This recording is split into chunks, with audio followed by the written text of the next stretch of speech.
வர்தா புயல் சென்னைக்கு மிக அருகில் கரையை கடக்கும் என கணிக்கப்பட்டிருக்கும் நிலையில் பழவேற்காட்டில் உள்ள கடல் நிலவரத்தை செய்த ரமேஷிடம் கேட்கலாம். ரமேஷ், புயல் கரையை கடக்கக்கூடிய பகுதியில் நீங்க இருக்கிற நிலையில தற்போது அங்கு நிலவரம் எப்படி இருக்கு?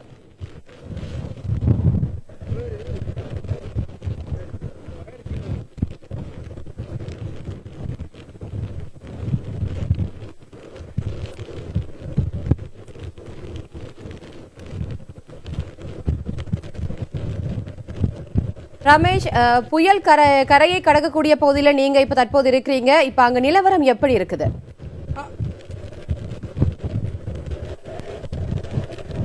வர்தா புயல் கரையை கடக்கக்கூடிய பகுதியில் இருக்கிறோம். நம்முடைய ஒளிப்பதிவாளர் உங்களுக்கு அதை காட்சிப்படுத்திக் கொண்டிருக்கிறார்.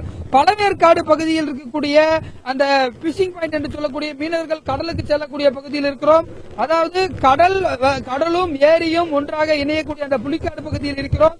நீங்க பார்க்கலாம் அந்த காட்சிகளை, படகுகள் தத்தளித்துக் கொண்டிருக்கக்கூடிய காட்சிகளை பார்க்கலாம். இங்கு இருக்கக்கூடிய 25க்கும் மேற்பட்ட மீனவ கிராமங்களில் இருக்கக்கூடிய மக்கள் 5000த்திற்கும் மேற்பட்டோர் இங்கிருந்து 18 கிலோமீட்டர் தொலைவில் இருக்கக்கூடிய பொன்னேரி இருக்கக்கூடிய மண்டபத்தில் தங்க வைக்கப்பட்டிருக்கிறார்கள். இங்க பலத்த காற்றுடன் பலத்த மழை என்பது வீசிக் கொண்டிருக்கிறது. மின் கம்பங்கள் இங்க காய்ந்து கிடப்பதால் இங்க மின்சார சேவை என்பது முற்றிலும் துண்டிக்கப்பட்டிருக்கிறது. மீனவர்கள் சிலர் படகுகள் அடித்துச் செல்வதால் அவர்கள் அங்க கரையோரங்களில் நின்று தங்களுடைய படகுகள் அடித்துச் செல்லப்படாமல் பார்த்துக் கொள்கிறார்கள். அந்த காட்சிகளை நீங்கள் பார்க்கலாம். நாம் இருக்கக்கூடிய பகுதிதான் புயல் என்பது கரையை கடக்கக்கூடிய பகுதி. குறிப்பாக தெற்கு ஆந்திரா மற்றும் வடக்கு தமிழக கடற்கரை ஓரத்தில் நாம் இருக்கிறோம். பலத்த காற்றுடன் இங்க காற்று வீசிக் கொண்டிருக்கிறது. நம்மாலே இங்க நிற்க முடியாத ஒரு சூழல் இருக்கிறது. நேற்று இரவு இந்த பகுதிக்கு வந்திருந்தோம். அங்க தண்ணீர் எதுவும் இல்லாத சூழ்நிலை தான் இருந்தது. தற்பொழுது அந்த கடல் தண்ணீர் என்பது ஊருக்குள் புகுந்திருக்கிறது. நீங்கள் பார்க்கக்கூடிய காட்சிகளில் பார்க்கலாம். குடியிருப்பு பகுதிகளில் தண்ணீர் புகுந்திருக்கிறது. தண்ணீர் மட்டமானது, கடல் நீர் மட்டமானது இருக்க அதிகமாக இருக்கிறது. இந்த புலிக்காட்டு ஏரி பாத்தீங்கன்னா பேக் வாட்டர் என்று சொல்லக்கூடிய கடல் நீர் உள்புகக்கூடிய பகுதியாக இருக்கிறது. அந்த பகுதியில் தற்பொழுது கடல் நீர் என்பது உள்வாங்கி கொண்டிருக்கிறது. நிலப்பகுதியை நோக்கி கடல் நீரானது வந்து கொண்டிருக்கிறது.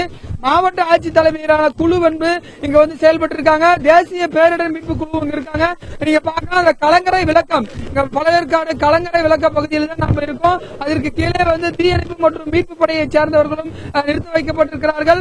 படகுகள் அதிக காற்றின் காரணமாக உள்ளே செல்வதற்கு வாய்ப்பு இருப்பதால் அவர்களை மீனவர்கள் இந்த காற்றில் அதிக அளவிலான அதிதீவிர புயலில் கூட தங்களுடைய படகுகளை இழுத்து கட்டுக்கொண்டிருக்கக்கூடிய காட்சிகளை பார்க்கிறோம். வரக்கூடிய வழியில பார்க்கும் பொழுது மரங்கள் எல்லாம் சாய்ந்து கிடக்கின்றன.